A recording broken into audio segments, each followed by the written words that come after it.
So you're a pro, right? A consultant, a designer, a developer. Your whole business is built on your expertise. But what happens when that expertise leads to a really expensive mistake?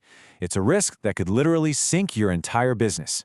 Today, we're going to break down the one type of insurance designed to be your financial shield, professional indemnity insurance. Let's dive in. To really get why this is so important, let's just jump straight into a nightmare scenario. One that, believe me, could happen to any service-based business, no matter how careful you think you are. Okay, picture this. You've wrapped up a big project, you've delivered the work, you're feeling good. And then the phone rings. And that one call has the power to just completely wreck your business. Let's take a web developer, for example. They build this amazing new site, but whoops, they miss one tiny security flaw. It seems like no big deal until hackers find it. And just like that, the client's customer data is stolen, their sales tank, and they are pointing the finger right at the developer with a massive lawsuit for negligence. A single honest mistake has just spiraled into an absolute catastrophe.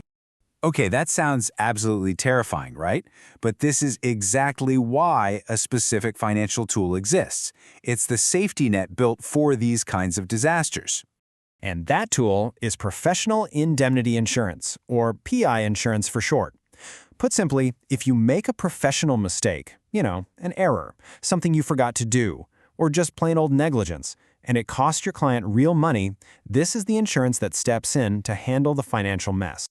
Now, a lot of people get this mixed up with public liability insurance, so let's clear that up right now. It's actually pretty simple.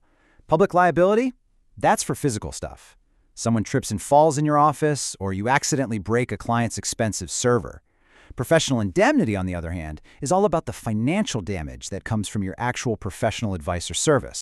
So we keep saying it covers the financial fallout, but what does that really mean? Like in actual dollars and cents? Let's get specific. Well, a good PI policy is designed to take care of the really big, scary costs.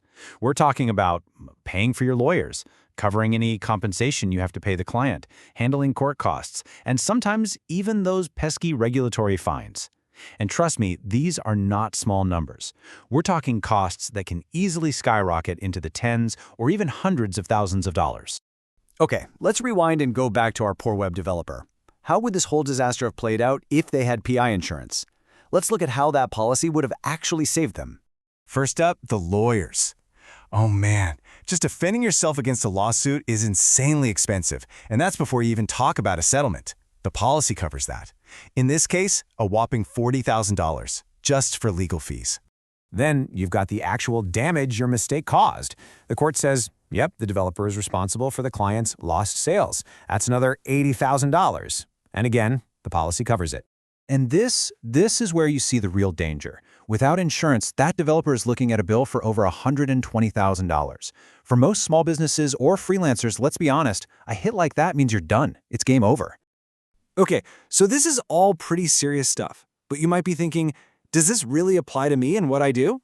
Let's figure that out. You know, the list of who needs this is actually pretty long. Are you a consultant, an IT pro, an accountant, a marketer, an architect? Basically, the rule of thumb is this. If you give specialized advice or provide a service that your clients depend on for their own financial decisions, then yeah, you're in the hot seat. And you know what? A lot of the time, it's not even up to you. Many big clients won't even look at a contract with you unless you can show them proof of PI insurance. And on top of that, if you belong to a professional body, like CPA Australia or Engineers Australia, it's often a flat-out requirement for membership. All right, so maybe you're convinced you need it, but hang on, because there is one piece of fine print in these policies that is absolutely critical. You have to understand this part. Okay, most PI policies are what's called claims-made, and this is a little weird because it kind of flips how you'd expect insurance to work. With a claims-made policy, it doesn't actually matter when you did the project. What matters is that your insurance policy is active the moment the client files a claim against you. This timeline here makes it super clear. Let's say you finished a project back in 2024. Great. 2 years go by, you haven't heard a peep.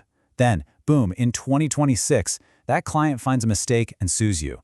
For your insurance to actually help you, your policy has to be active right now in 2026 when they make that claim. The policy you had back in 2024, it's totally useless if you've let it lapse. This is why you hear people talk about continuous coverage. It's non-negotiable. So here's your homework, the one thing you need to do. Look for a specific term in your policy documents, the retroactive date. Think of this as the starting line for your coverage. Any work you did before that date, not covered. This is so important, especially if you ever switch insurance companies. You have to make sure that original start date gets carried over to the new policy, or you're literally creating a huge gap in your protection, leaving all your past work totally exposed. And that really brings us back to one simple, powerful question. Look, we all try to do perfect work, but at the end of the day, we're human. One little mistake, one small oversight can set off a financial bomb. So you just have to ask yourself, could your business really survive that?